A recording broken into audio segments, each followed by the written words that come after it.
Don't go around telling people what your story is. Everybody has a story. 80% don't care and 20% glad it's you. It doesn't matter about what happens to you. What matters is, what are you going to do about it? Easy choices, hard life. Hard choices, easy life. The hard choices, what we most fear doing, asking, saying, these are very often exactly what we most need to do. Are you interested in achieving these goals, or are you committed? It's not going to be easy.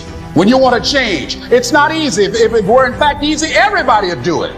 But if you're serious, you'll go all out. I suggest to you that if you are facing a challenge, don't stop. Stay busy. Work your plan. Continue to do those things that you know that work for you after you have evaluated yourself in the situation. Continue to move. Stay busy, stay busy, stay busy. You will have good days and you'll have bad days. But you will always learn something more or something new, and you will learn more overall on bad days than good days. You will learn more about yourself, you'll learn more about relationships, you'll learn about life and principles, and it'll build your character.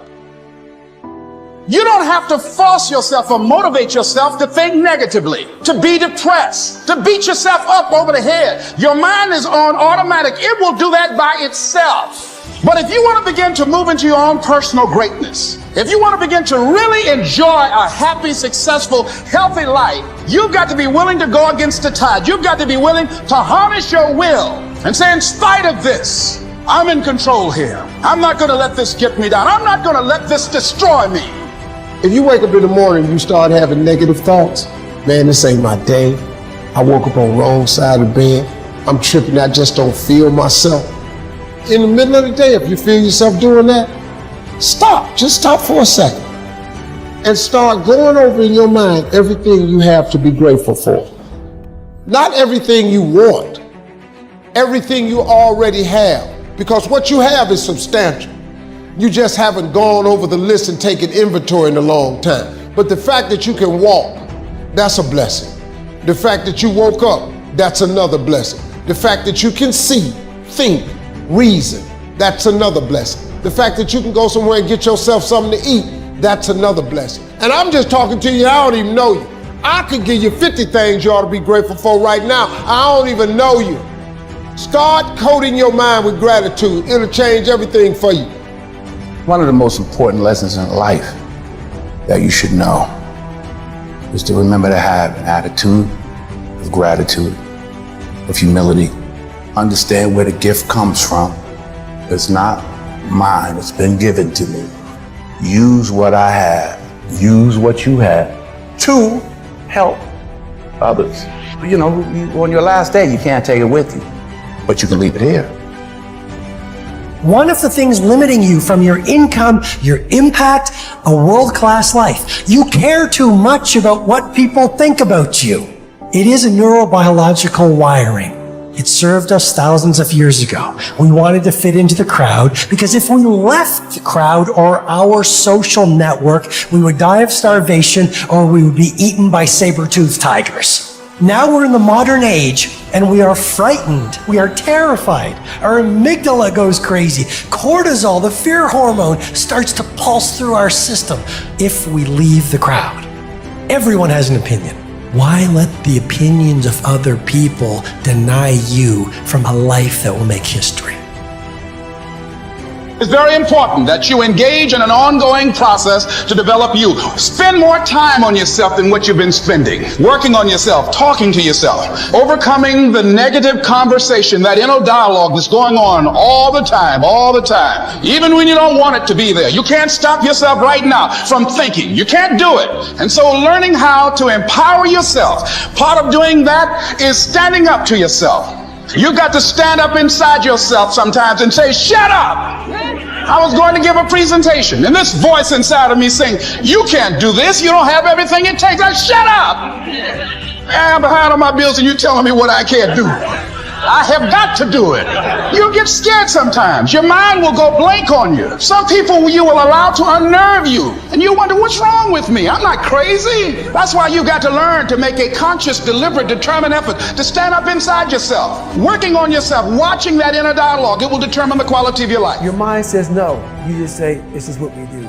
It's what we do now. Because to get to where you want to go, the amount of pain involved, the amount of mental pain, of how many times you're gonna have to do something that you don't want to do to get to where you want to go. There's gonna be more times you do something that you don't want to do than you are gonna want to do. And that's your new norm. And then once you do this over and over and over again, it becomes like breathing. I don't want to live this lifestyle, but to get to the other side of this, I have to. We have two primary choices in life. We can either accept conditions as they exist, or we can take the responsibility to change them. See, a lot of people want to exempt themselves from taking responsibility. All they want to do is talk about the problem. Every time you see them, they'll tell you their story over and over and over and over again. No. You want to take responsibility for your life. I got me here, I can get me out of this. And I'm getting out. I'm not going to be a volunteer victim. You see people who do big things and you automatically say, that guy's so lucky, she's so lucky. You don't know that. You're assuming that. Going to work every day for 20 years and grinding your ass off and then becoming a multimillionaire, that's not luck. That's action and reaction. Quit using the word luck, quit believing in luck, and start believing in work. Start believing in results that come from your actions. When that alarm clock goes off, there's at least 50% of the time where that soft little pillow is just caressing your head and you want to stay there. And it takes discipline to go, nope, I'm going to get up out of this bed and I'm going to do what I'm supposed to do. Everyone in the world has a list of things they think they should do. I should lose weight. I should work out. I should spend more time with my kids. I should work harder. I should make more calls. I should. And then you know what? People don't do their shoulds and they get mad at themselves and they what I call should all over themselves. They beat themselves up about it. What changes people is when your should becomes a must.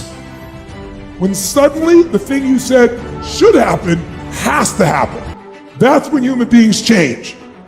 If you want to be great, you want to be best mother ever at what you do, you're going to be misunderstood by everybody because you're going to be so obsessed and so driven to get there. That's what it takes. It takes every second of your life. Anybody says balance? Yeah, balance is important for a lot of people. It is. But if you want to go to that edge where people do not like you, don't understand you, question everything you do, you've arrived. When people don't understand you anymore, you're in that spot of obsession and drive.